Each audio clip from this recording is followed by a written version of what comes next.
He wouldn't miss sports zone for anything. So yeah. Interesting, guys. Certainly, one place where the GFA is doing well is with women's football. This Friday, the Black Queens are in town.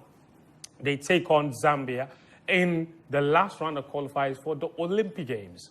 Okay, it's a two-legged affair. The first leg is on Friday at the Crash Sports Stadium at 5 p.m. It's free for everybody, so go to the stadium. Let's support the girls because Zambia went to the World Cup. They were at the last Olympic Games, so they are a very, very strong team. It doesn't matter that Nora Hapto's team has won, 11 consecutive matches. It doesn't matter because this Zambia is a different animal altogether.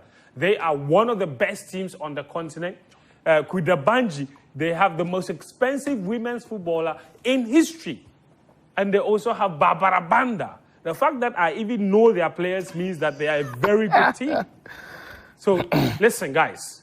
Sitso, this is it. Because in the past, there are some naysayers who have said, Nora Hapto teams is winning, but they haven't really met any proper superpower, any proper test. Nah, it doesn't get bigger than this, man. Yeah. I think it was just a matter of fact. The team was winning. We're happy they were winning. You can only be the team that is in front of you. But when you want to analyze football, you're also looking at the quality of opposition.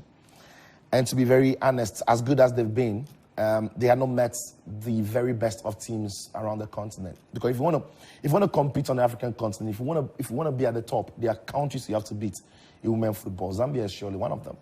Right now, yes. Nigeria, talking about South Africa. There's 4 of them Zambia, actually, right Morocco. Now. You know, these are the teams who are really going to test you. Yeah. And that is why, for the game that takes you to the Olympic Games, you can't avoid one of these big teams.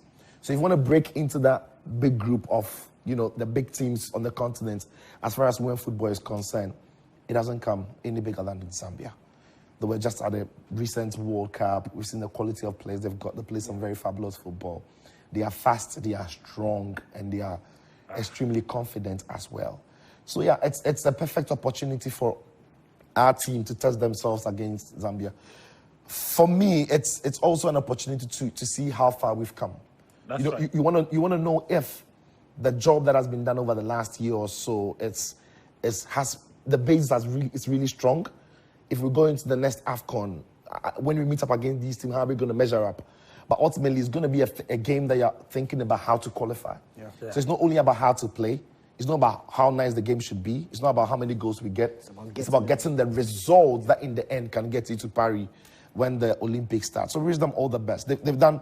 And the thing about playing teams that are not necessarily the strongest team on the continent is the more you win, the more confident you become. Yeah. So I can imagine that in the camps of the Queens, they are extremely confident going into this game. But it's against a very difficult opponent.